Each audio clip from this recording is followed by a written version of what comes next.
felt it was a draw?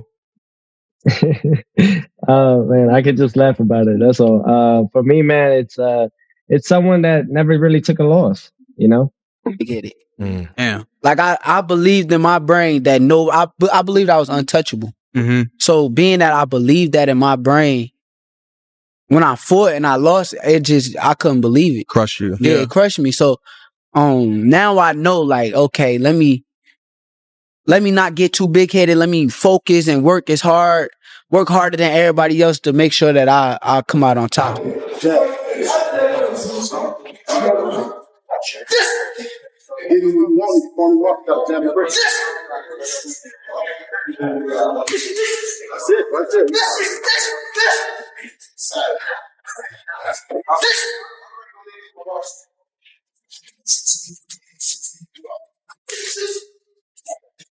Teofimo Lopez recently shared his opinion on Shakur Stevenson, referencing past gym experiences and sparring discussions. Lopez expressed confidence in his own growth as a fighter, stating that he feels stronger and more complete than ever. His comments add another layer of intrigue to a potential matchup, emphasizing belief, preparation, and competitive mindset rather than past training moments. Starting this and doing all this, that you got to get me now, because you have a better chance fighting me now than later, and it's too late now for everybody. The amount of growth and knowledge and ring IQ and all these things that I've literally have been working on. It's I'm more amazed about it because it's like unlimited with myself, my skill sets. There's no limit to me, and it's the true thing. And I can't wait to express that and show everybody that on June 19th why I'm working so hard and pushing myself to that next limit. It's because at the end, it's not about proving anybody wrong here, but it's about proving myself right. Shakur Stevenson has openly reflected on a difficult moment in his career, acknowledging that confidence played a role in how he approached competition at that time. He explained that the experience served as a valuable learning moment, helping him reset his mindset and refocus on discipline, humility, and continuous improvement. It's untouchable. Nobody could stop me. Yeah. What came with it. I think it's kind of interesting. We talk about it too, just like, being confident in yourself and stuff like that. How do you gauge to not be so big-headed, but keeping your ego in check, but still being confident in yourself without letting those emotions? Working as hard as possible. I think like the hard work is like what gives you that confidence. Like you can't be confident without working that hard. And I think, like I said, during that Olympic run, I never said this before, I don't feel like I trained as hard as I should have. Yeah. And I believed in my talent too much. There was days where you was like, I could have went a little harder that day. It was a lot of days. It was a lot of I was so big headed where nobody could tell me shit. Yeah. So I'm saying this on air, like I definitely should have never been as big headed as I was. And for the younger kids coming. Keyshawn Davis addressed the sparring footage by clarifying that the session was never intended to send a message or show disrespect. He described it as a standard training exchange where both fighters were focused on improving. Davis emphasized that sparring is about preparation and growth, not personal statements or long-term conclusions. Like, this is this dude you been talking about? This the dude y'all talking about? Like, I'm like, man, ain't no way he good. I'm about to beat him up, right? Long story short, like, he signed up with us, days go by, we training with him, everything cool for real. He cool for real. Like, I ain't nothing personal, I'm just talking trash, like at 14, you know what I'm saying? I'm just talking trash. Boom, sparring day come. I'm confident. I'm knowing I'm about to go in here and beat him up, right? Man, I get in the ring, man. Why I cannot hit this man, right? I cannot hit him, but he touching me. So I'm like, oh, this is different. He different. Like, he different. So I just keep, 14, he's 16. I just keep going.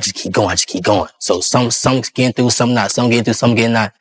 And I felt as if I was to step off the gas pedal, he was going to get me. So I just had to keep going. You feel me? And I know he explained that a lot of times in interviews, like that's why he respect me so much, because in that sparring right there, I didn't respect him at all. I was just trying to. Footage from the sparring session highlights the technical nature of high-level training, where fighters experiment with spacing, positioning, and defense. Such moments offer insight into how boxers test reactions, timing, and movement in controlled environments rather than reflecting real fight scenarios.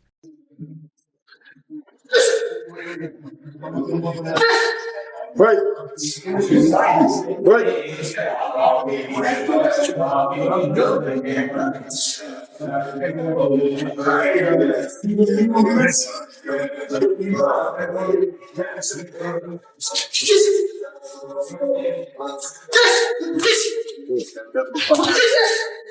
Set it up. Your strength is right there. Oh.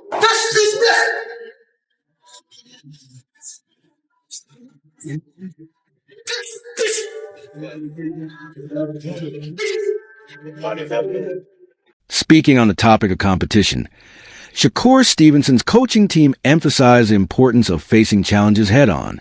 According to his trainer, fighters aiming to compete at the top must be willing to deal with pressure, adaptability, and physical demands without hesitation. He showed in that Teofimo fight that he's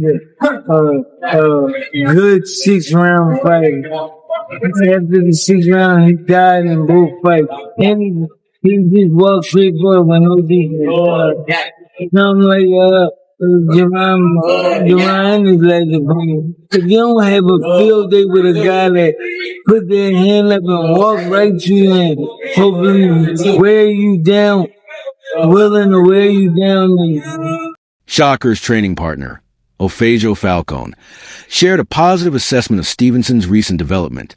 He noted improvements in ring awareness, timing, and overall sharpness, suggesting that Stevenson continues to evolve and refine his approach inside the ring.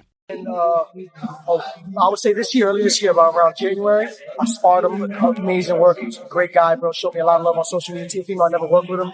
For me, working with Shakur, I see that he's super dominant. His distance is amazing. He lives up to everything that they say that he is. As far as Teofimo, I see he's very explosive. But I've seen him have a lot of hard time. He had hard times with southpaws, bro. But Jamaine Ortiz boxed him southpaw. Sandor Martin. Sandor Martin boxed him southpaw. He fought a great fight, but then he beat Josh Taylor. So it just depends on what Teo comes in that night. But either way, if Shakur comes in on top, in my opinion, my pick is Shakur. His IQ, his defensive movement, his ring, his decision making in the ring, I feel like that's what's going to make the edge. It's not about knockouts. Teo's really, really explosive, not just with like punching, just himself. Like, how do you handle a fighter that, that fights with an awkward rhythm and throws punches from multiple different angles? Good thing about fighting for world titles, you got 12 rounds. Like me, I got 6. I don't like 6. I want to fight 8, 10, 12. That's when you see the best of Foster Falcons, like we were speaking about earlier. Yeah. So the deeper the rounds go, the slower the pace gets. Shakur is very good at controlling the pace. He's very good at fighting at one pace. And yeah, bro, it just takes time. So I would just say he gets in there and starts filling them out, and he has those rounds to adjust and adapt. Teo's going to come, how Teo's going to come, and Shakur is just going to be the untouchable Shakur. So that's how I see that fight going. What's the goal? Keep it boring? I wouldn't say keep it boring. Me personally, I like how when Shakur fights and hits and I can hit me personally. Yeah. I'm a boxer. I love boxing, though. So I love what he does and his ring IQ. So it's not boring to me. I guess to the fans, they want to see, the other side of what I'm saying is with that guy.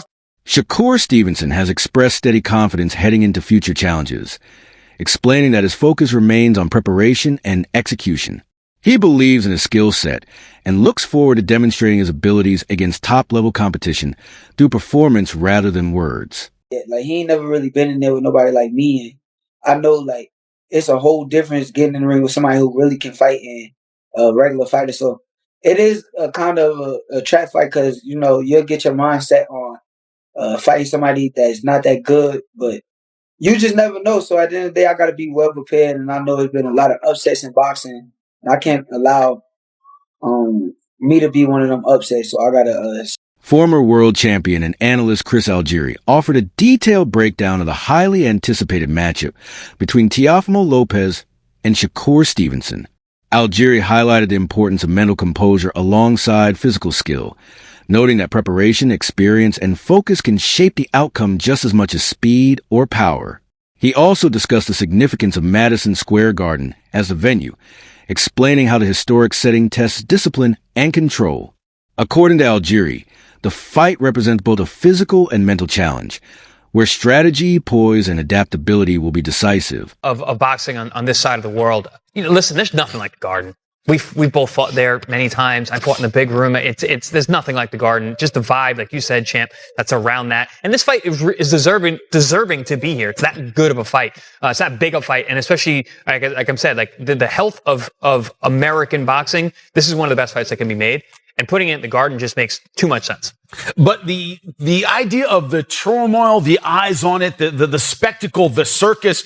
Chris, you talked about the idea that Teofimo Lopez kind of lives in this. That's where he flourishes. That's what he loves. This idea that because there's so many eyeballs on it, it's going to be kind of a circus. Does that favor Teofimo a little bit when you look at the strategy? Yes, no? I'm going to say well, I can't say for certain because there's no certain with Teofimo Lopez. He's one of the most up, down, left, right guys I've ever been around. Mercurial, we could say. I mean, yes. But when he is on, he's damn near unbeatable. I mean, he's such a good athlete. He has such a good boxing IQ. He's so physical and explosive. And again, I've said this on past shows. I've called him many times for Top Rank, been around fight weeks. And it just seems to me, the more out of sorts he seems, the more back against the wall it looks like, the more that he's an underdog, the better he performs.